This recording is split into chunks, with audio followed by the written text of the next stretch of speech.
everyone, I am Amanda from Mandy Lynn Plans. Welcome back to my channel. I am so excited to be back. If you have been around for a little while, then you know that I've taken some time off of filming and my Etsy shop has been on vacation.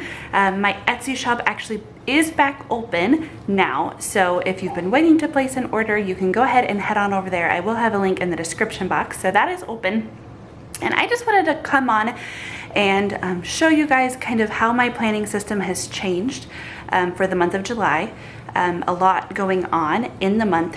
The first obvious thing is that I have slimmed down what I am carrying with me. So this is only my Hobonichi Cousin Avec, and I have it in a Midori A5 clear cover. And I have just some scrapbook paper. I've seen a lot of people do this. Crystal over at Lone Star Planner Girl, she, I think that's the right name. If not, Crystal, I'm sorry. I will have her stuff linked down below. She does a lot of Hobonichi Cousin things. The scrapbook paper, she has, I think that whenever she did her original setup, she had the full year, and so she has a different color on the spine. Actually, a 12 by 12 sheet almost just barely was big enough. There's a little space here and a little space here where it's not covered, but it doesn't bother me. And I thought that having a different colored spine would bother me more, but since I have just the Avec, I can get away with one sheet of paper instead. I do have this Erin Condren elastic band to keep it closed, so that has been super helpful. I have just some little sticky notes in here. This was mainly for camp.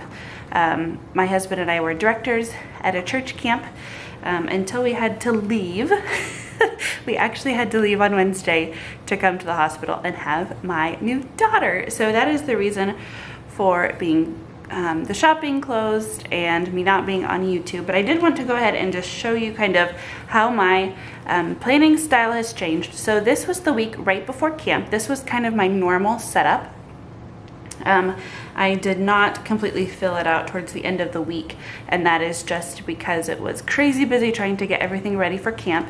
And then I took a completely different approach and I tried something absolutely different. So at camp, a lot of the schedule is the same every single day.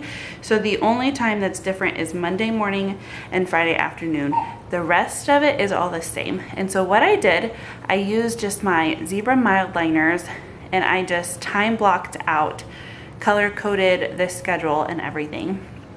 So then I ended up going back in and adding some stickers for when we left for the hospital, and then when we had baby girl. Her name is Chloe, and you might hear her. She is snoozing, and I think she has the hiccups right now.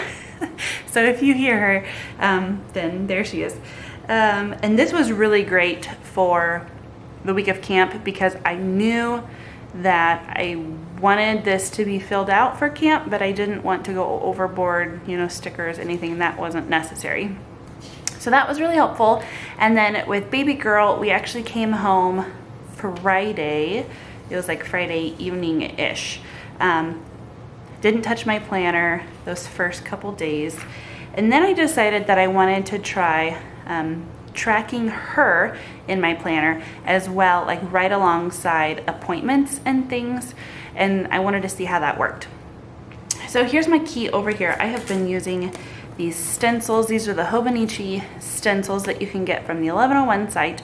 I've been using the icons off of this one, and just this is my key over here. So then I just go in and put whenever I nurse her, whenever she has dirty or wet diapers, if I give her a little extra from when I pump. And that's just a very visual way of me to see my day. I do not come in here and put this in every single time that I feed her. I have an app on my phone that I can start and stop when I feed and track diapers and things, but the layout on that isn't really visually appealing for me. It's just a bunch of times, and it's hard for me to see where like cluster feedings happen and then bigger stretches happen. And so I wanted to have it in my planner visually so I can see, okay, she ate a lot this night, and you know, she did better here. I was spreading it out a little bit, and that's just a personal preference. So what I do at the end of the day is I come in and I put in everything from my app all at once. I also have down here my little water intake. This is just a helpful reminder to me now that I'm nursing. It's even more important that I get my water in. So that's for that. And then up here, I just have a little spot to put a little gratitude. This might seem silly, but our daughter hadn't had a stinky diaper since we had left the hospital, so we were praying for that. And then I have the weather up here. And so I was just really able to utilize the whole 24-hour spread this way, since she is obviously eating around the clock at this stage of her life. So I didn't want to cover it up with stickers or anything, and I was loving this, but it's definitely missing the color.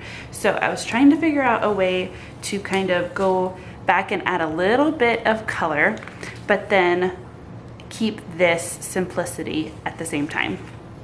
So what I've settled on is just using the main washi page that has a couple of labels and then the freebie that comes with it. And then I used the freebie, the days of the week freebie here.